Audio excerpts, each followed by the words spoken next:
أبي حمزة الثمري. اللهم صل على محمد وآل محمد. بسم الله الرحمن الرحيم. إلهي لا تؤدبني بعقوبتك ولا تمكر بي في حيلتك. من أين لي الخير يا رب ولا يوجد إلا من عندك. ومن أين لي النجاة ولا تستطاع إلا بك. للذي أحسن استغنى عن عونك ورحمتك، وللذي أساء واجترأ عليك ولم يرضك خرج عن قدرتك. يا ربي يا ربي يا رب، بك عرفتك وأنت دللتني عليك ودعوتني إليك، ولولا أنت لم أدر ما أنت. الحمد لله الذي أدعوه فيجيبني وإن كنت بطيئا حين يدعوني، والحمد لله الذي أسأله فيعطيني وإن كنت بخيلا حين يستقرضني، والحمد لله الذي أناديه كلما شئت لحاجتي، وأخلو به حيث شئت لسري بغير شفيع فيقضي لي حاجتي. الحمد لله الذي لا أدعو غيره، ولو دعوت غيره لم يستجب لي دعائي. والحمد لله الذي لا أرجو غيره، ولو رجوت غيره لأخلف رجائي.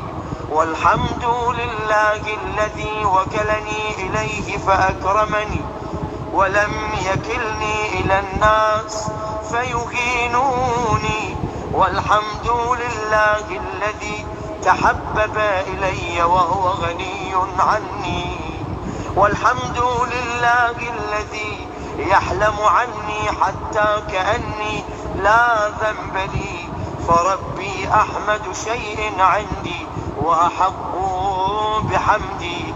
اللهم إني أجد سبل المطالب إليك مشرعا، ومناهل الرجاء لديك مترعا، والاستعانة بفضلك لمن أملك مباحا، وأبواب الدعاء إليك للصارخين مفتوحا. وأعلم أنك للراجين بموضع إجابة، وللملهوفين بمرصد إغاثة، وأن في اللهف إلى جودك والرضا بقضائك عوضا من منع الباخلين، ومندوحة عما في أيدي المستأثرين. وأن الراحل إليك قريب المسافة، وأنك لا تحتجب عن خلقك إلا أن تحجبهم الأعمال دونك. وقد قصدت إليك بطلبتي وتوجهت إليك بحاجتي، وجعلت بك استغاثتي وبدعائك توسلي من غير استحقاق لاستماعك مني ولا استجاب لعفوك عني، بل لثقتي بكرمك وسكوني إلى صدق وعدك ولجئي إلى الإيمان بتوحيدك ويقيني بمعرفتك مني. ألا رب لي غيرك ولا إله إلا أنت وحدك لا شريك لك. اللهم أنت القائل وقولك حق ووعدك صدق، واسأل الله من فضله إن الله كان بكم رحيما. وليس من صفاتك يا سيدي أن تأمر بالسؤال وتمنع العطية، وأنت المنان بالعطيات على أهل مملكتك. والعائد عليهم بتحنن رأفتك.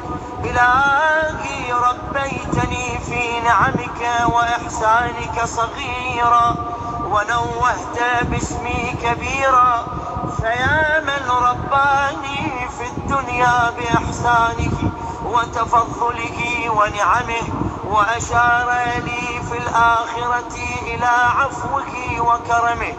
معرفتي يا مولاي دليلي عليك، وحبي لك شفيعي إليك، وأنا واثق من دليلي بدلالتك، وساكن من شفيعي إلى شفاعتك.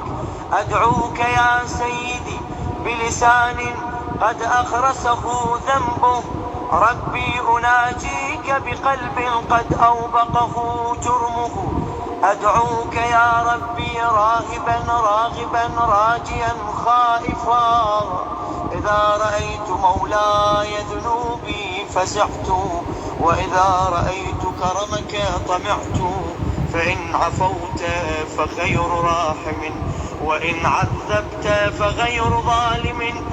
حجتي يا الله في جرأتي على مسألتك، مع اتيان ما تكره جودك وكرمك، وعدتي في شدتي مع قلتي حيائي رأفتك ورحمتك. وقد رجوت ألا تخيب بين ذين وذين منيتي، فحقق رجائي واسمع دعائي يا خير من دعاه داع، وأفضل من رجاه راج. عظم يا سيدي أملي وساء عملي، فأعطني من عفوك بمقدار أملي، ولا تؤاخذني بأسوأ عملي، فإن كرمك يجل عن مجازاة المذنبين، وحلمك يكبر عن مكافاة المقصرين. وأنا يا سيدي عائذ بفضلك هارب منك إليك، متنجز ما وعدت من الصفح عمن أحسن بك ظنا. وما أنا يا ربي وما خطري، هبني بفضلك وتصدق علي بعفوك. أي ربي جللني بسترك، واعف عن توبيخي بكرم وجهك. فلو اطلع اليوم على ذنبي غيرك ما فعلت، ولو خفت تعجيل العقوبة لاجتنبت. لا لأنك أهون الناظرين إلي وأخف المطلعين علي، بل لأنك يا رب خير الساترين وأحكم الحاكمين وأكرم الأكرمين، ستار العيوب غفار الذنوب علام الغيوب. تستر الذنب بكرمك وتؤخر العقوبة بحلمك، فلك الحمد على حلمك بعد علمك، وعلى عفوك بعد قدرتك. ويحملني ويجرئني على معصيتك حلمك عني، ويدعوني إلى قلة الحياء سترك علي، ويسرعني إلى التوثب على محارمك معرفتي بسعة رحمتك وعظيم عفوك. يا حليم يا كريم يا حي يا قيوم يا غافر الذنب يا قابل التوب يا عظيم المن يا قديم الإحسان. أين سترك الجميل؟ أين عفوك الجليل؟ أين فرجك القريب؟ أين غياثك السريع؟ أين رحمتك الواسعة؟ أين عطاياك الفاضلة؟ أين مواهبك الهنيئة؟ أين صنائعك السنية؟ أين فضلك العظيم؟ أين منك الجسيم؟ أين إحسانك القديم؟ أين كرمك يا كريم؟ به وبمحمد وآل محمد فاستنقذني، وبرحمتك فخلصني. يا محسن يا مجمل يا منعم يا مفضل، لست أتكل في النجاة من عقابك على أعمالنا، بل بفضلك علينا، لأنك أهل التقوى وأهل المغفرة، تبدئ بالإحسان نعما وتعفو عن الذنب كرما، فما ندري ما نشكر، أجميل ما تنشر أم قبيح ما تستر، أم عظيم ما أبليت وأوليت، أم كثير ما منه نجيت وعافيت، يا حبيب من تحبب إليك، ويا قرة عيني من لاذ بك وانقطع إليك، أنت المحسن ونحن المسيئون، فتجاوز يا رب عن قبيح ما عندنا بجميل ما عندك،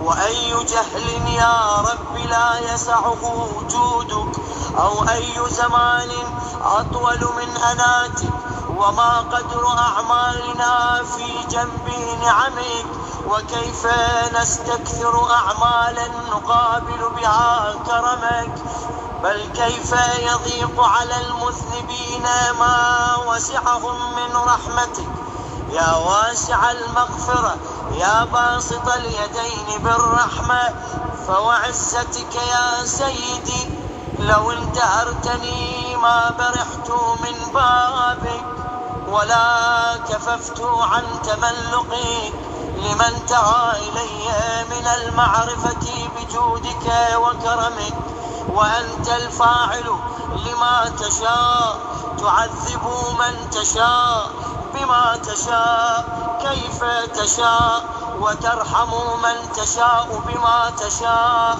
كيف تشاء، لا تسأل عن فعلك ولا تنازع في ملكك، ولا تشارك في أمرك ولا تضاد في حكمك، ولا يعترض عليك أحد في تدبيرك، لك الخلق والأمر تبارك الله رب العالمين، يا رب هذا مقام من لاذ بك واستجار بكرمك، وألف إحسانك ونعمك، وأنت الجواد الذي لا يضيق عفوك ولا ينقص فضلك ولا تقل رحمتك، وقد توثقنا منك بالصفح القديم والفضل العظيم والرحمة الواسعة، أفتراك يا ربي تخلف ظنوننا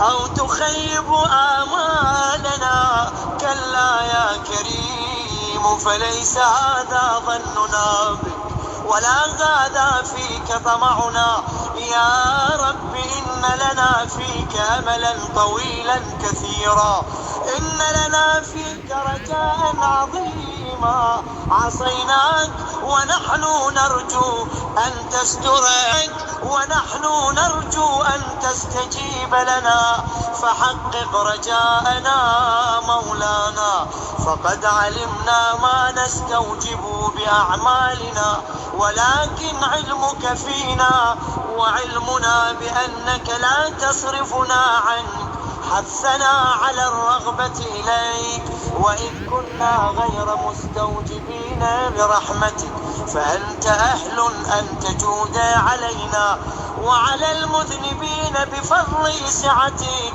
فامنن علينا بما أنت أهله، وجد علينا فإنا محتاجون إلى نيلك، يا غفار بنورك اهتدينا، وبفضلك استغنينا، وبنعمتك أصبحنا وأمسينا، ذنوبنا بين يديك نستغفرك اللهم منها ونتوب إليك، تتحبب إلينا بالنعم ونعارضك بالذنوب، خيرك إلينا نازل وشرنا إليك صاعد، ولم يزل ولا يزال ملك كريم يأتيك عنا بعمل قبيح، فلا يمنعك ذلك من أن تحوطنا بنعمك وتتفضل علينا بآلائك، فسبحانك ما أحلمك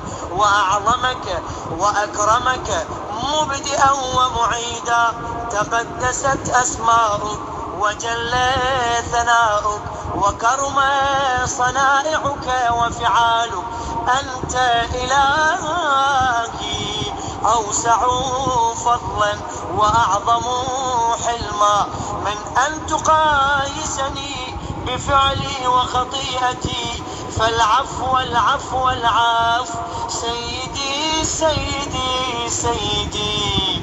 اللهم اشغلنا بذكرك وأعذنا من سخطك وأجرنا من عذابك وارزقنا من مواهبك وأنعم علينا من فضلك وارزقنا حج بيتك وزيارة قبر نبيك.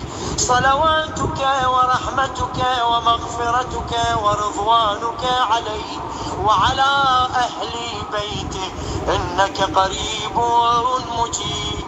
وارزقنا عملا بطاعتك وتوفنا على ملتك وسنة نبيك صلى الله عليه وآله. اللهم اغفر لي ولوالدي وارحمهما كما ربياني صغيرا.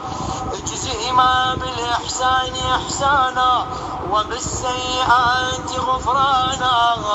اللهم اغفر للمؤمنين والمؤمنات الأحياء منهم والأموات وتابع بيننا وبينهم بالخيرات. اللهم اغفر لحينا وميتنا وشاهدنا وغائبنا ذكرنا وأنثانا صغيرنا وكبيرنا حرنا ومملوكنا.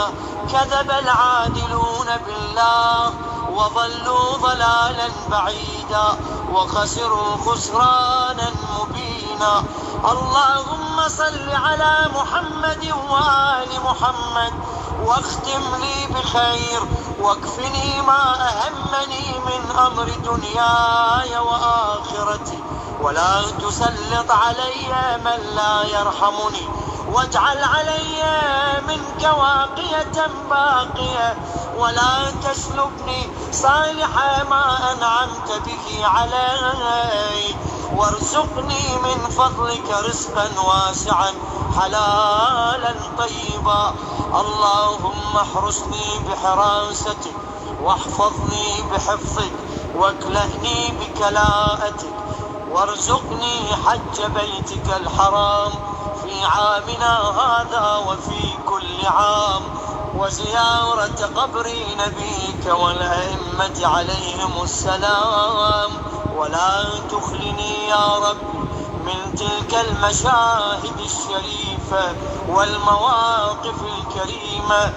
اللهم تب علي حتى لا أعصيك وألهمني الخير والعمل به وخشيتك بالليل والنهار ما أبقيتني يا رب العالمين. اللهم إني كلما قلت قد تهيأت وتعبأت وقمت للصلاة بين يديك وناجيت ألقيت علي نعاسا إذا أنا صليت وسلبتني مناجاتك إذا أنا ناجيت. ما لي كلما قلت قد صلحت سريرتي وقرب من مجالس التوابين مجلسي عرضت لي بلية أزالت قدمي وحالت بيني وبين خدمتك سيدي. لعلك عن بابك طردتني وعن خدمتك نحيتني أو لعلك رأيتني مستخفا بحقك فأقصيتني أو لعلك رأيتني معرضا عنك فقليتني أو لعلك وجدتني في مقام الكاذبين فرفضتني أو لعلك رأيتني غير شاكر لنعمائك فحرمتني أو لعلك فقدتني من مجالس العلماء فخذلتني أو لعلك رأيتني في الغافلين فمن رحمتك آيستني أو لعلك رأيتني آلف مجالس البطالين فبيني وبينهم خليتني، أو لعلك لم تحب أن تسمع دعائي فباعدتني، أو لعلك بجرمي وجريرتي كافيتني، أو لعلك بقلة حيائي منك جازيتني. فإن عفوت يا ربي فطالما عفوت عن المذنبين قبلي، لأن كرمك أي ربي يجل عن مكافاة المقصرين، وأنا عائذ بفضلك هارب منك إليك متنجس ما وعدت من الصفح عمن أحسن بك ظنا.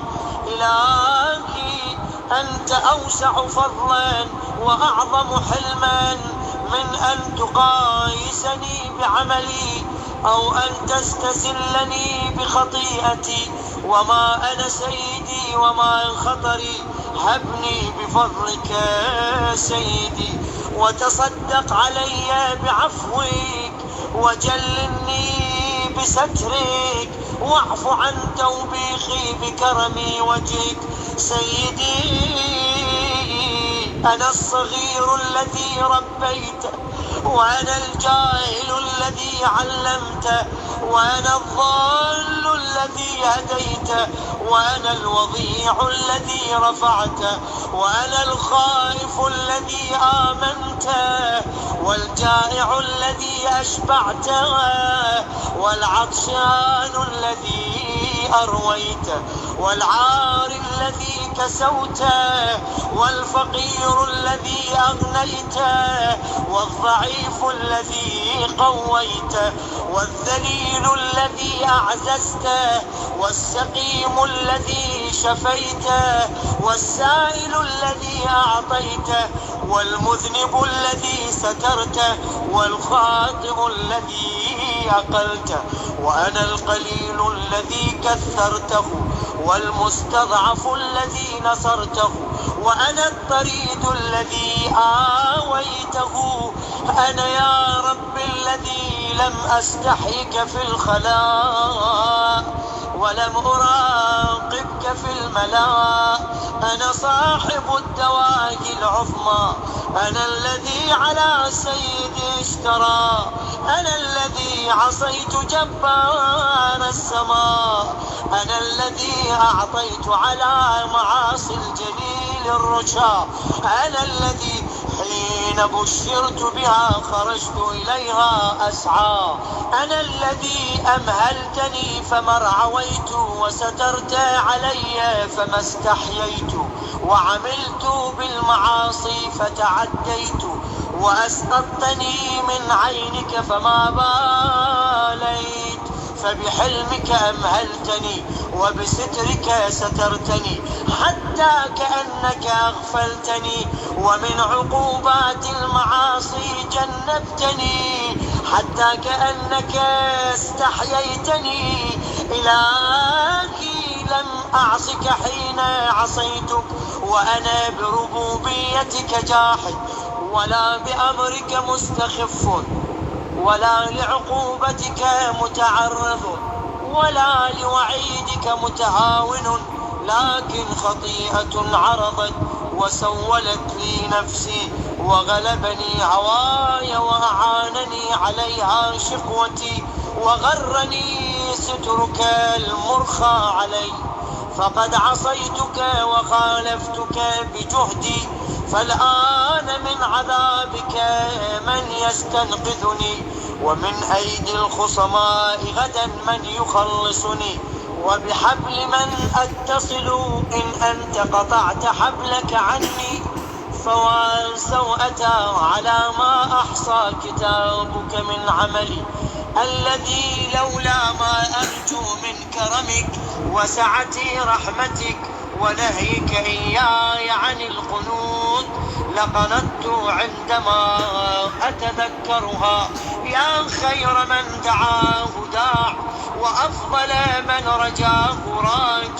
اللهم بذمة الإسلام أتوسل إليك وبحرمة القرآن أعتمد عليك، وبحب النبي الأمي القرشي الهاشمي العربي التهامي المكي المدني أرجو الزلفة لديك، فلا توحش استئناس إيماني، ولا تجعل ثوابي ثواب من عبد سواك، فإن قوما آمنوا بألسنتهم ليحقنوا به دماءهم فأدركوا ما أملوا، وإنا آمنا بك بألسنتنا وقلوبنا لتعفو عنا فأدركنا ما أملنا، وثبت رجاءك في صدورنا، ولا تزغ قلوبنا بعد إذ هديتنا،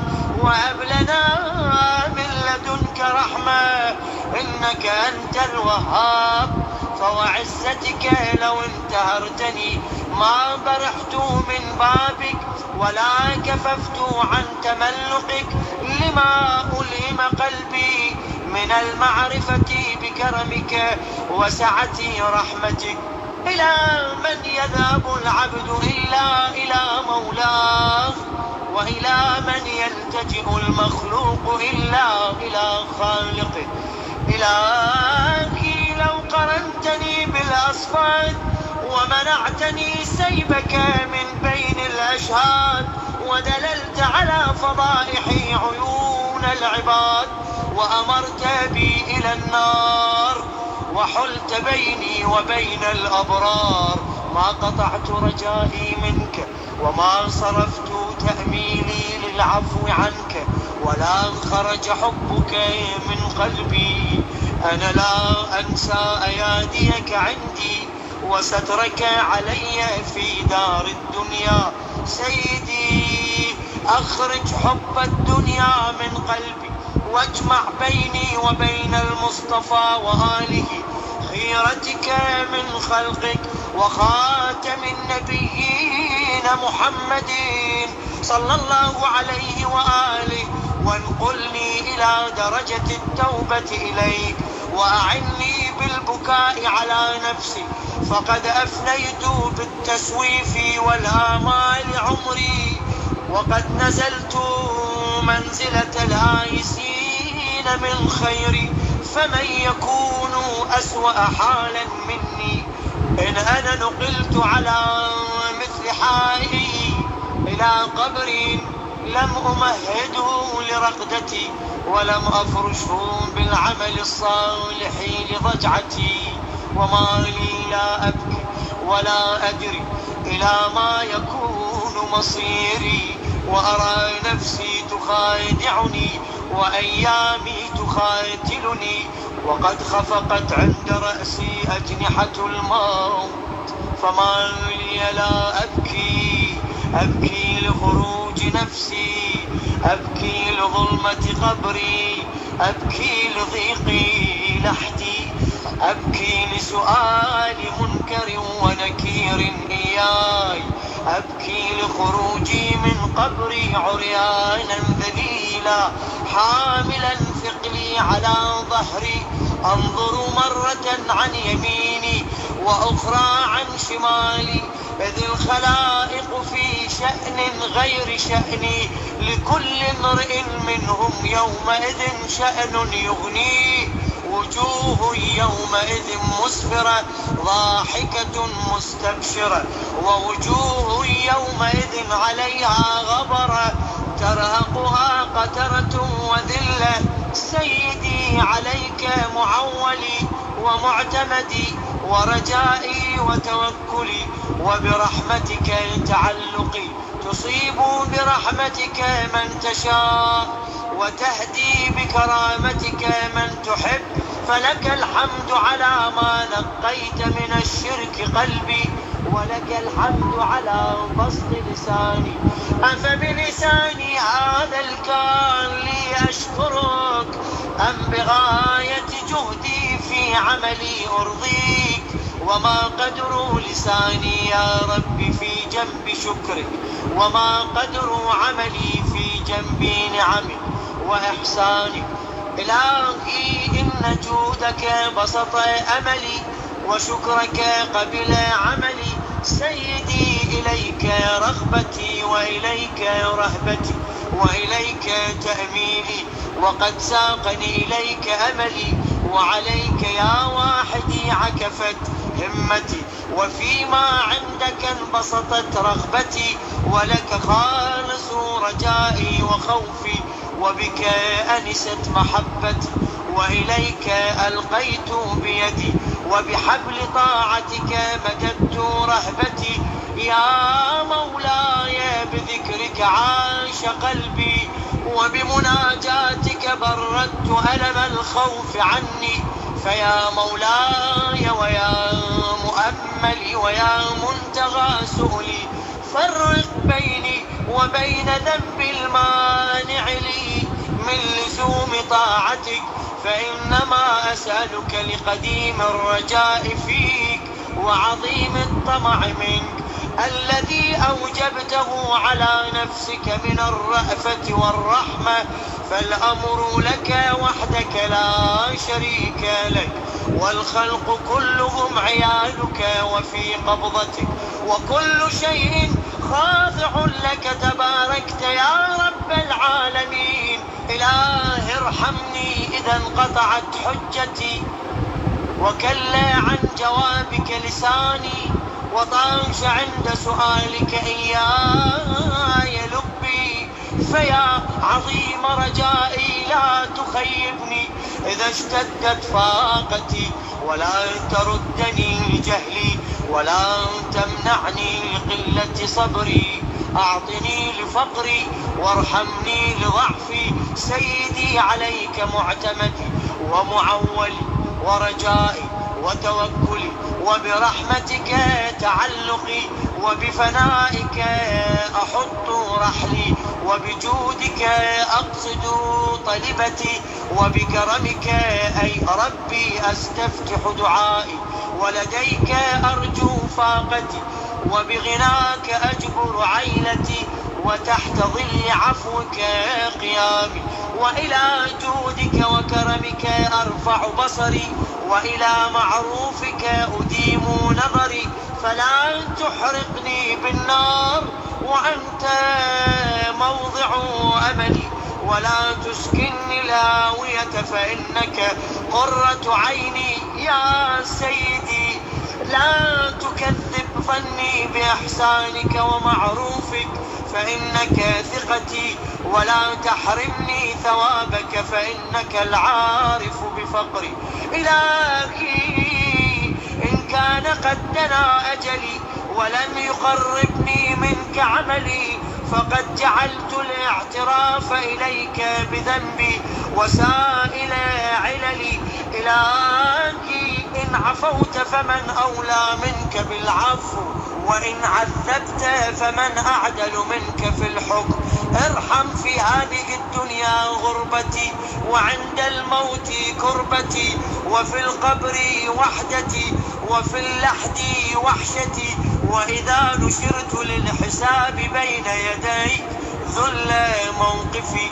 واغفر لي ما خفي على الآدميين من عملي، وأدم لي ما به سترتني، وارحمني صريعا على الفراش تقلبني أيدي أحبتي، وتفضل علي ممدودا على المغتسل يقلبني صالح جيرتي، وتحنن علي محمولا قد تناول الأقرباء أطراف جنازتي، وجد علي منقولا قد نزلت بك وحيدا في حفرتي، وارحم في ذلك البيت الجديد غربتي، حتى لا أستأنس بغيرك يا سيدي.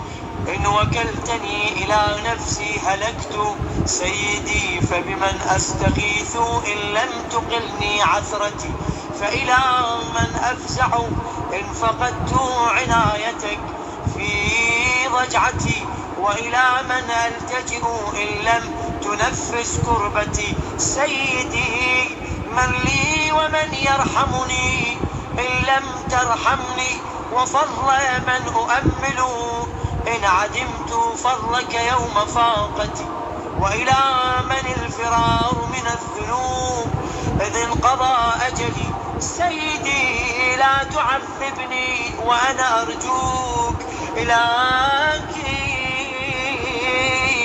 حقق رجائي وآمن خوفي، فإن كثرة ذنوبي لا أرجو فيها إلا عفوك. سيدي أنا أسألك ما لا أستحق، وأنت أهل التقوى وأهل المغفرة، فاغفر لي وألبسني من نظرك ثوبا يغطي علي التبعات، وتغفرها لي ولا أطالب بها، إنك ذو من قديم وصفح عظيم وتجاوز كريم. إلهي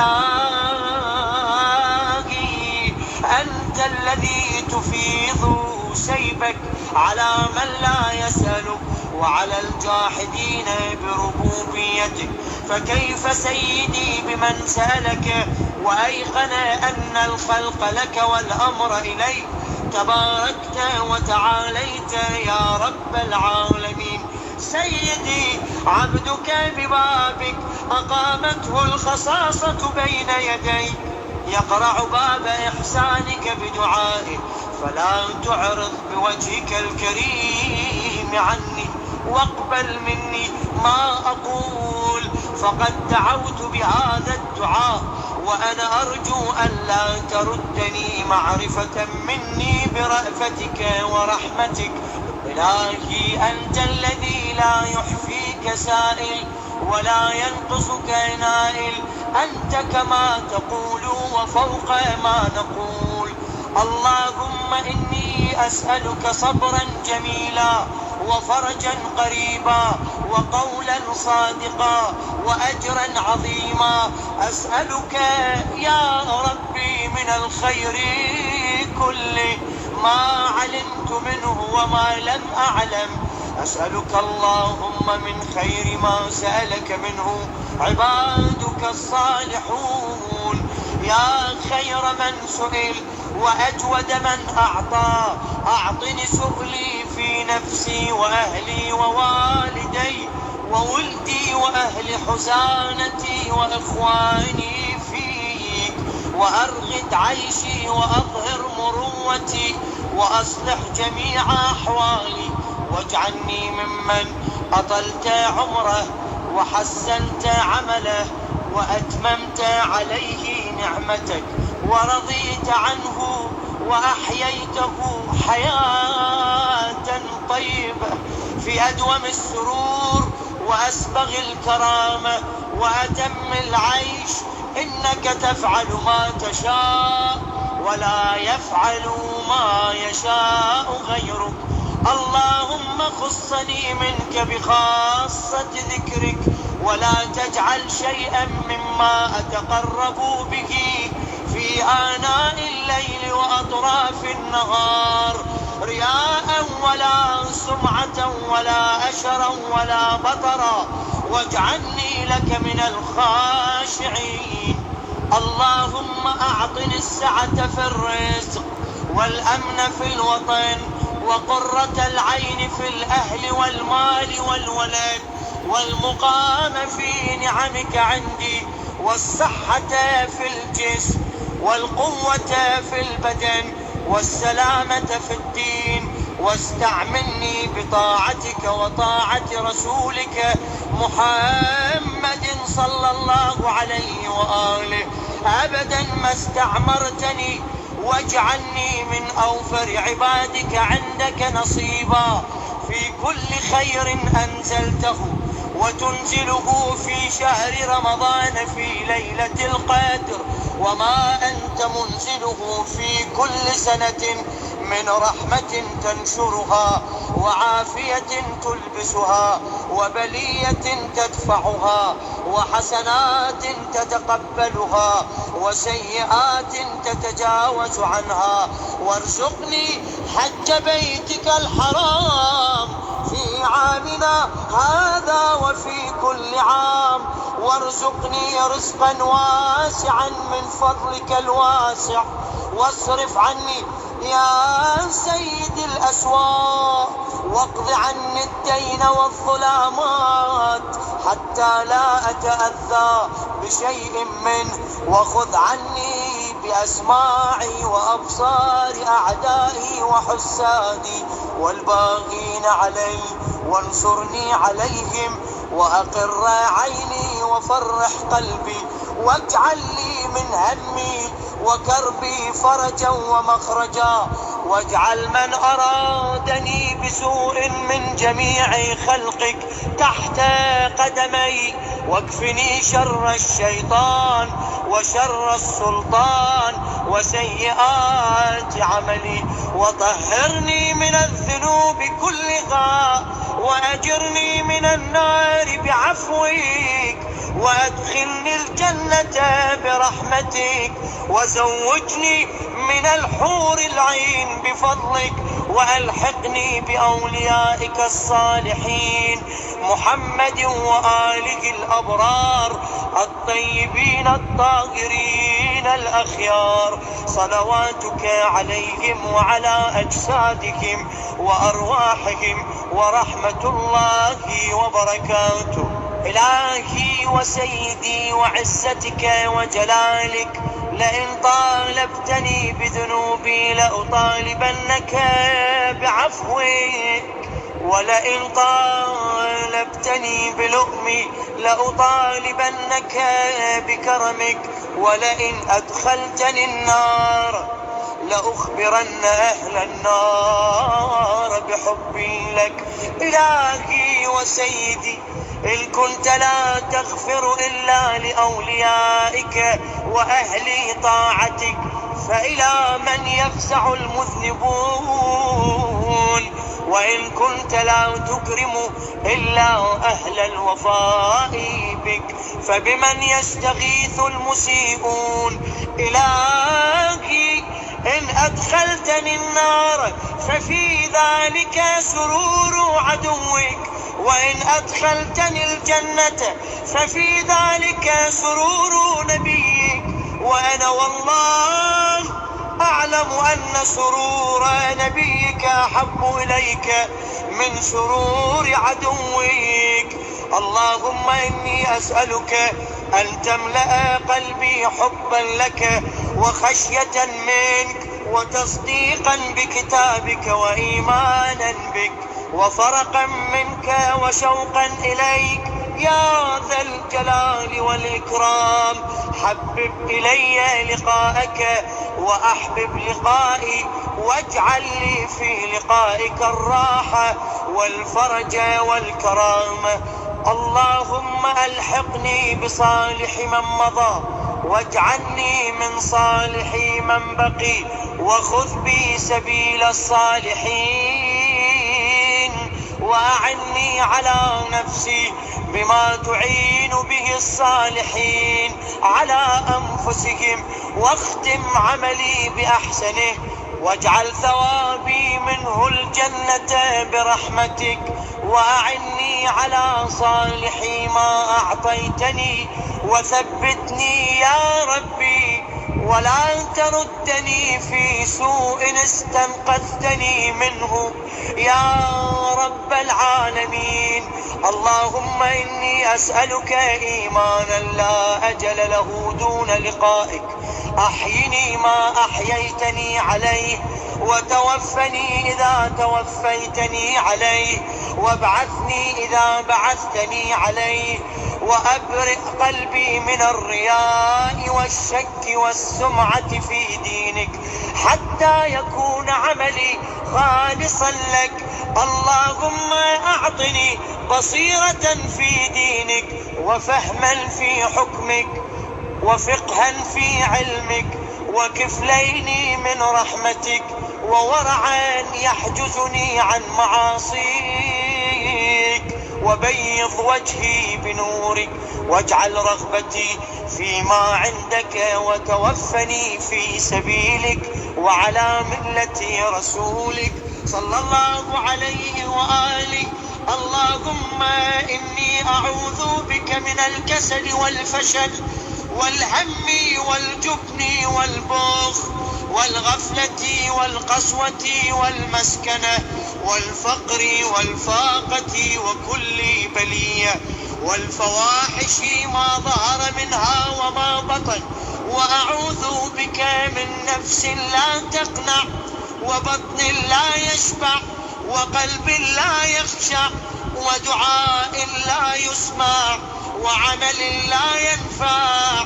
وأعوذ بك يا رب على نفسي وديني ومالي وعلى جميع ما رزقتني من الشيطان الرجيم، إنك أنت السميع العليم. اللهم إنه لا يجيرني منك أحد ولا أجد من دونك ملتحدا، فلا تجعل نفسي في شيء من عذابك ولا تردني بهلكة ولا تردني بعذاب أليم. اللهم تقبل مني وأعلي ذكري وارفع درجتي وحط وزري ولا تذكرني بخطيئتي، واجعل ثواب مجلسي وثواب منطقي وثواب دعائي رضاك والجنة. وأعطني يا ربي جميع ما سألتك وزدني من فضلك، إني إليك راغب يا رب العالمين. اللهم إنك أنزلت في كتابك أن نعفو عمن ظلمنا، وقد ظلمنا أنفسنا فاعف عنا فإنك أولى بذلك منا.